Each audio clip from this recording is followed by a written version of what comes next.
भारत में भारतीय कृषि की विशेषताएं क्या है, उससे कैसे डील किया जाए, उसकी प्रमुख समस्याएं क्या हैं, उसके बारे में चर्चा करते हैं। और उसमें चर्चा में आपको ये प्रीलिम्स और मेंस दोनों के लिए, चाहे पीसीएस एग्ज़ाम हो, चाहे कोई छोटा मोटा एसएससी का एग्ज़ाम हो, जीएस पॉइंट ऑफ व्यू से आप इसको सुन सकते हैं, पढ़ सकते हैं। कृषि भारतीय अर्थव्यवस्था की रीढ़ है। ऐसा क्यों कहा जाता है? इट इज़ द बैकबोन है। कृषि भारतीय अर्थव्यवस्था की रीढ़ है, बैकबोन। सोचिए। फिर भी इसका जीडीपी में योगदान कितना है? जीडीपी में योगदान इसका सिर्फ 18% है। 18% है, फिर भी इसको बैकबोन क्यों कहा जा रहा है? बैकबोन इसे इसलिए कहा जा रहा है क्योंकि जो आपका सेकेंडरी सेक्टर मतलब आप रॉ प्रोडक्ट से कुछ बनाते हैं, जैसे गेहूँ, वीट का उपयोग करके आप ब्रेड बनाते हैं, तो bread is the product of primary sector. Primary sector wheat हो गया, सेकेंडरी सेक्टर ब्रेड हो गया। तो सेकेंडरी सेक्टर किस पे डिपेंडेंट है? प्राइमरी सेक्टर पे। तो इसीलिए इसको बैकबोन कह सकते हैं आप, वीट को, मतलब प्राइमरी सेक्टर को। तो रीढ़ इसीलिए हो गया ना, प्राइमरी सेक्टर कृषि 18% ही जीडीपी का है, सेकेंडरी सेक्टर और भी ज़्यादा उसका उपयोग है, और भी ज़्यादा जीडीपी में उपयोग है। सेकेंडरी सेक्टर के बल पे ही टर्शियरी सेक्टर, मतलब जो सर्विसेज होती हैं, सर्विसेज मतलब क्या? किसी कोई होटल चला रहा है, कोई गाड़ी चला रहा है, आपकी व्हीकल चला रहा है, मैनेजर है बैंक में,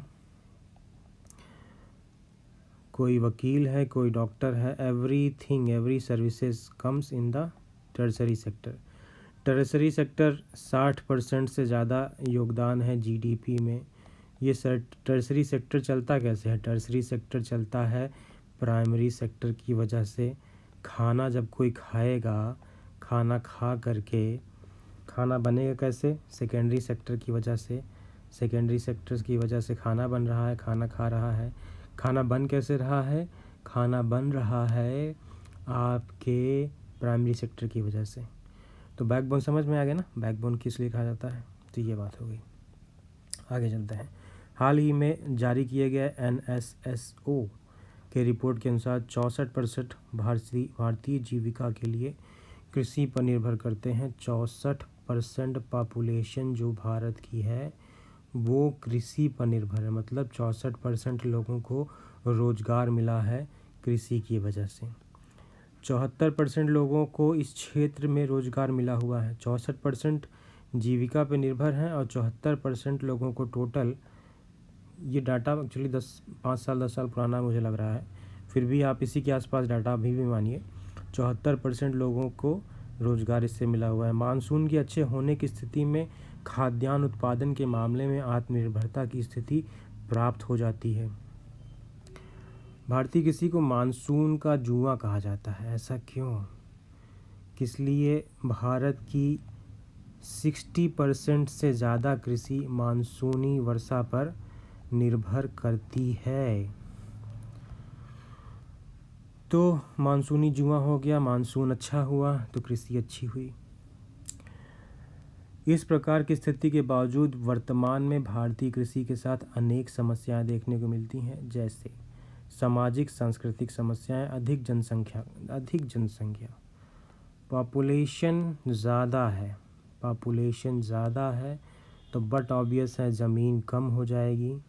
आज से 40 साल पहले इस देश की आबादी अगर 30 करोड़ थी तो आज 1 अरब 20 करोड़ से ज़्यादा हो गई है। ज़मीन उतनी ही रही, तादाद बढ़ गई तो बट ऑब्वियस है अधिक जनसंख्या के कारण किसानों पर, खेती पर ज़्यादा भार पड़ा। किसानों का भाग्यवादी होना लिखा हुआ है, किसानों का भाग्यवादी। भैया जब आप उनको सुविधाएं देंगे ही नहीं तो भाग्यवादी तो होना ही पड़ेगा ना। जो किसान मानसून पे डिपेंडेंट है, मानसून पे जो किसान डिपेंडेंट है वो तो भगवान की तरफ ही देखेगा, भाई बारिश हो जाए भगवान और हमारी खेती अच्छी हो, भाग्यवादी होना तो बट ऑब्वियस है। अशिक्षा का व्याप्त होना तथा अंधविश्वास। अच्छा, अशिक्षा का व्याप्त होना, अशिक्षा, सही बात है, अशिक्षा के कारण आप कृषि में टेक्नोलॉजी का उपयोग कम करते हैं, लेकिन मैं भी इसमें भी एक विरोधाभास, मेरा एक अलग पॉइंट ऑफ व्यू मैं समझता हूँ। टेक्नोलॉजी तो आप तभी यूज़ करेंगे जब आपके पास मनी होगा, पैसा। पैसा कैसे आएगा? पैसा तब आएगा जब आपके पास खेती ज़्यादा होगी। मतलब हरियाणा और पंजाब के किसान ज़्यादा अमीर क्यों हैं? क्योंकि वहाँ पे आबादी कम है, जोत की संख्या बटी नहीं है, इसलिए वो थोक में खेती करते हैं। यूपी बिहार में पॉपुलेशन ज़्यादा है, पॉपुलेशन ज़्यादा होने की वजह से पैसे कम आते हैं पर पर्सन के हाथ में, तो बट ऑब्वियस है कि वो कैसे अच्छा हो पाएगा।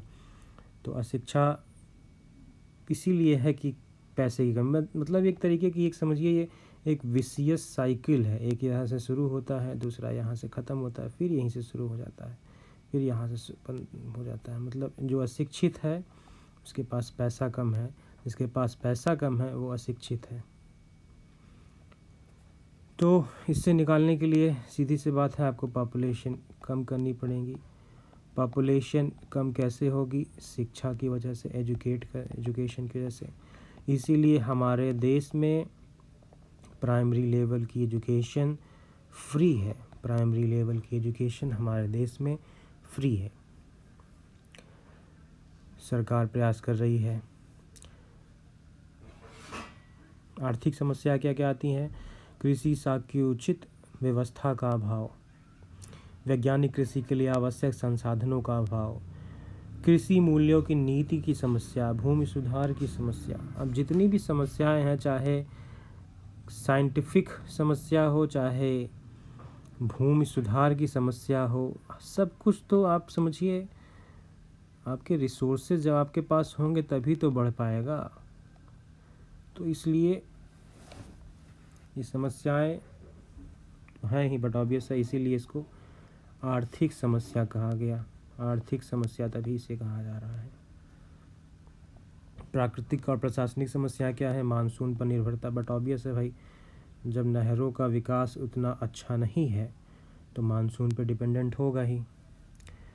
कीटों का अधिक प्रकोप, बात सही है, कीटों का प्रकोप क्यों हो जा रहा है?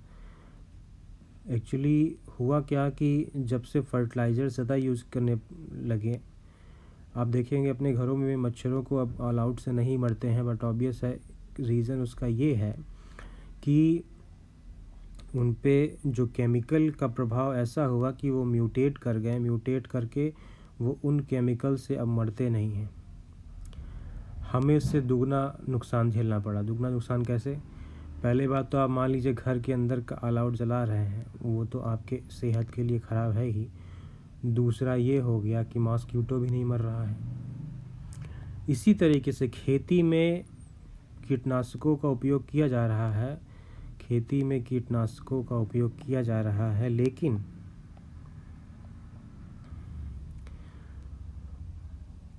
वो कीट तो मर नहीं रहे हैं, हम केमिकल खा रहे हैं, केमिकल हमारे बॉडी में जा रहा है।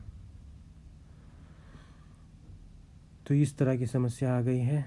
सरकार की निष्क्रियता भी इसके मार्ग में बाधक है। ठीक है, भारतीय कृषि की समस्याओं को दूर करने, कृषि विकास तथा किसानों की आय को दुगना करने हेतु सरकार ने अनेक कार्यक्रमों को संचालित किए हैं, जिनका विवरण निम्नवत है। प्रधानमंत्री कृषि सिंचाई योजना, प्रधानमंत्री कृषि सिंचाई योजना, ठीक है। इसमें क्या होता है? इसका नारा है हर खेत में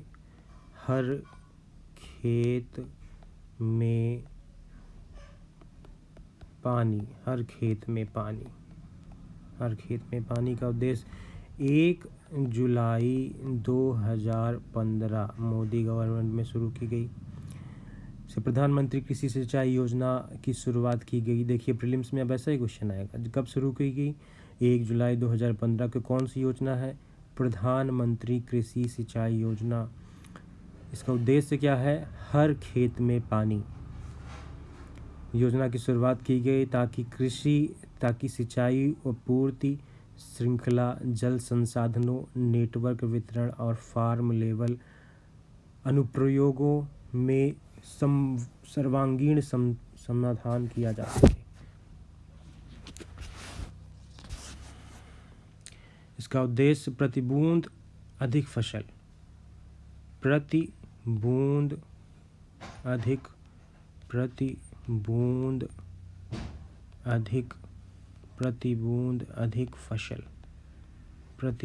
अधिक फसल इसका उद्देश्य है। प्रति बूंद जो पानी का यूटिलाइजेशन किया जा रहा है उसमें अधिक फसल हो। साथ ही वर्षों से लंबित मध्यम एवं बड़ी सिंचाई योजनाओं को 4 वर्षों में प्राथमिकता के आधार पर पूरा किया जाना है। इसके अतिरिक्त जल संचयन एवं प्रबंधन के साथ ही वाटर शेड डेवलपमेंट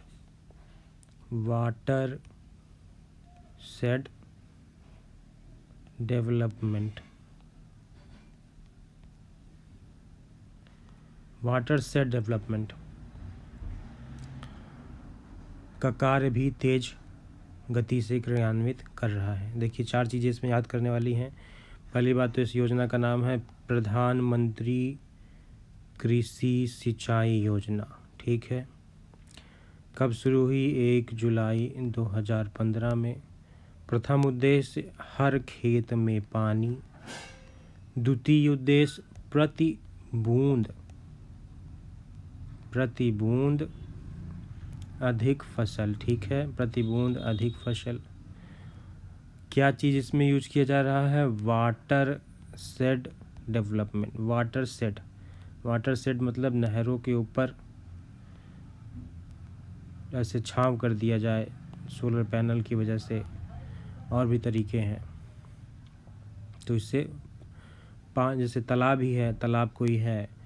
तालाब है, मान लीजिए तालाब है, इसके ऊपर अगर सोलर पैनल लगा दिए जाएंगे तो इससे तो एनर्जी भी आएगी और पानी का वाष्पीकरण भी कम होगा। प्रधानमंत्री कृषि संपदा योजना, प्रधानमंत्री किसान संपदा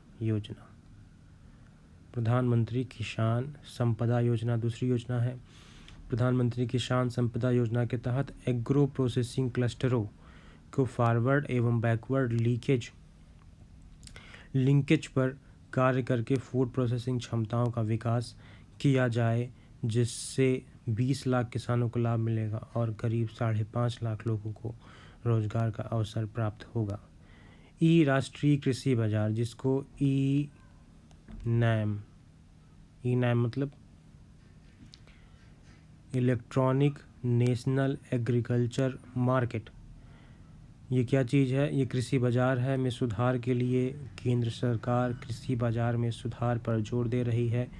3 सुधारों के साथ राष्ट्रीय बाजार ई नैम योजना की शुरुआत की गई है, जिससे अभी तक 450 से अधिक मंडियों को जोड़ा गया है। ई नैम से अभी तक 450 से अधिक नैम की वजह से 450 से अधिक मंडियों को जोड़ा गया है।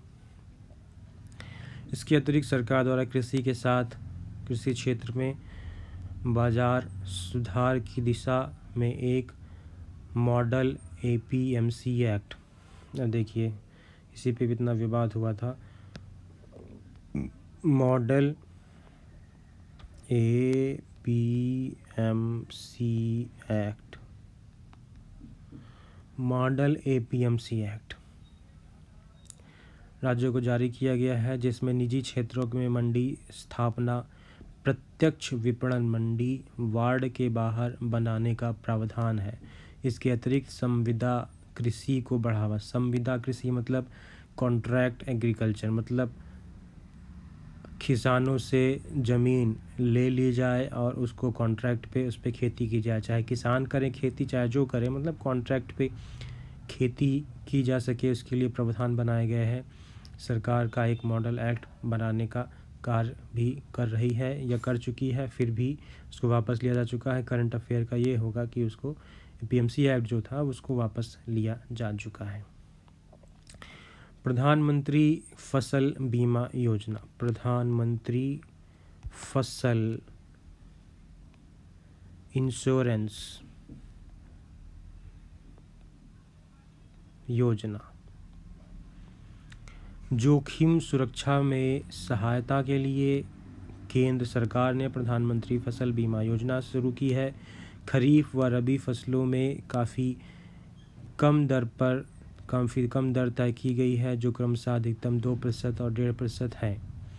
इससे खड़ी फसल के साथ बुआई से पहले और कटाई के बाद, खड़ी फसल में बुआई से पहले और कटाई के बाद के जोखिमों को भी शामिल किया गया है। नुकसान को दावों का 25% भुगतान भी तत्काल ऑनलाइन किया।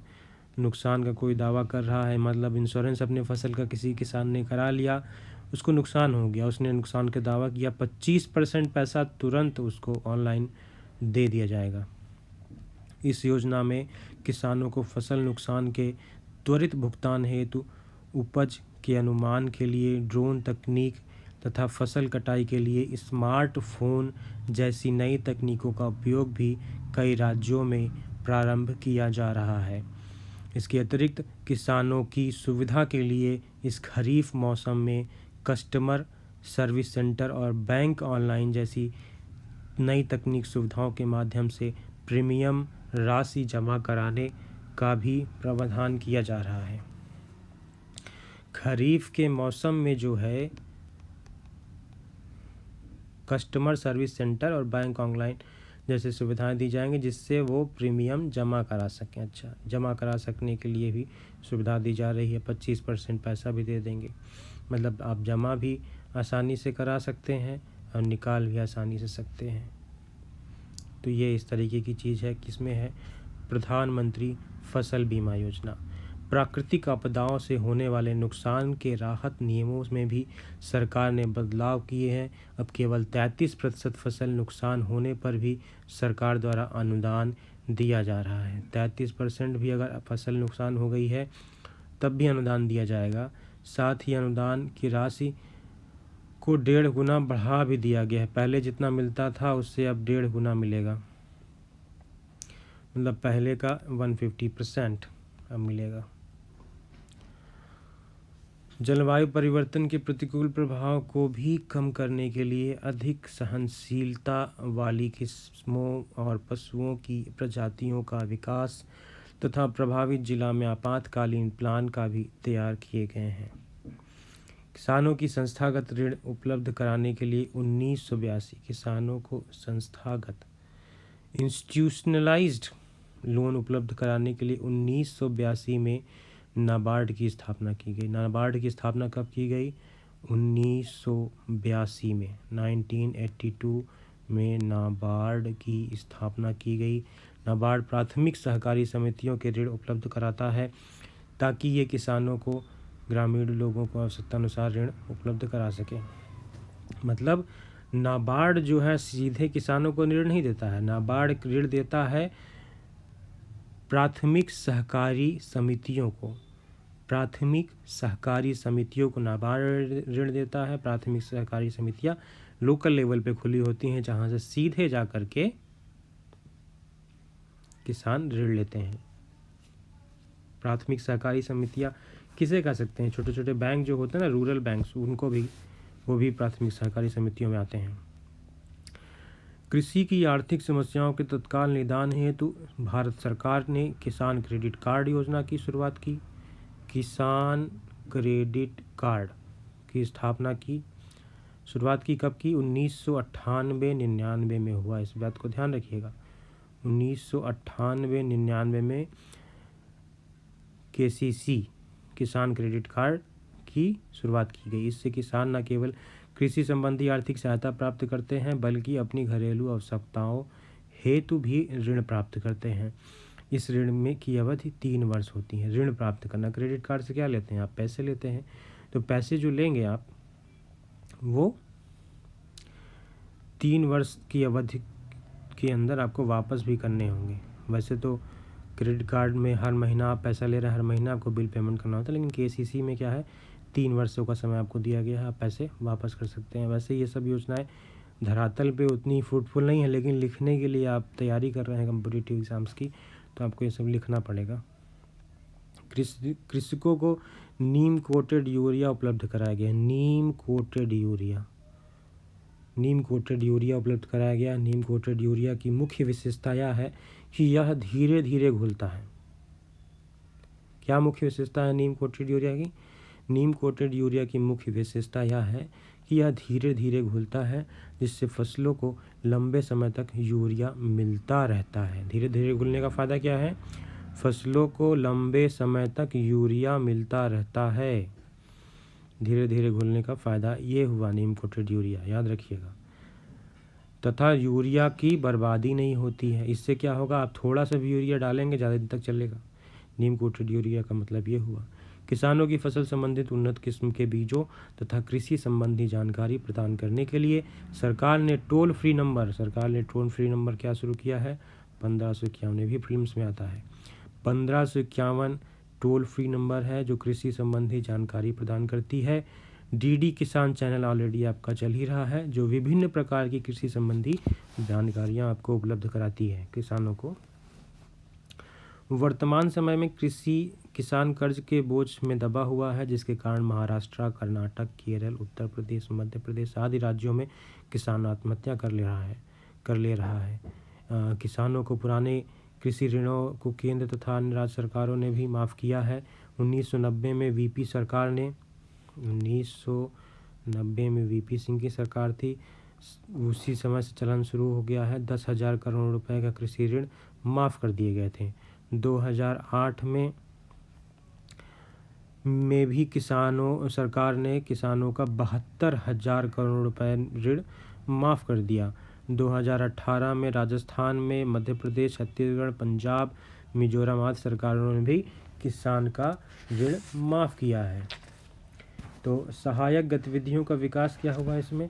सहायक गतिविधियों में से अर्थात कृषि से अनुषंगी कार्यकलापों जैसे बागवानी, डेयरी विकास। आनुषंगिक मतलब एक्सिलरी जो चीज़ें होती, मतलब जो एसोसिएटेड चीज़ें हैं, एक तरीके से समझिए आप, वो अनुषंगी चीज़ें हो गई। उनका विकास कृषक लोग किन रूपों में करते हैं? बागवानी मतलब क्या होता है? बागवानी मतलब ऐसे पेड़ होते हैं जिसमें फलों को लगाया जाता है, सब्जियों को लगाया जाता है, वो बागवानी में आ गया। डेयरी विकास, डेयरी डेवलपमेंट। पोल्ट्री, मधुमक्खी पालन, मत्स्य पालन, फिश मत्स्य पालन। वाइट रेवोल्यूशन जो दूध से जुड़ा हुआ है, वाइट रेवोल्यूशन मिल्क से जुड़ा हुआ है। नीली क्रांति, ब्लू रेवोल्यूशन किससे जुड़ा हुआ है? फिश से। ब्लू क्रांति, फिश। कृषि वानिकी मतलब खेतों में ही ऐसे खेत जहाँ पे बंजर जो तरीके के हैं उसमें ऐसे पेड़ लगाना जिससे काट के उनको मुनाफा हो सके, उसे कृषि वानिकी कहते हैं। एकीकृत फार्मिंग, इंटीग्रेटेड मतलब कई छोटे छोटे खेतों को मिला के आपस में समझौता कर लें किसान लोग और वहाँ पे किसानी करें, तो इसे बोलेंगे इंटीग्रेटेड फार्मिंग।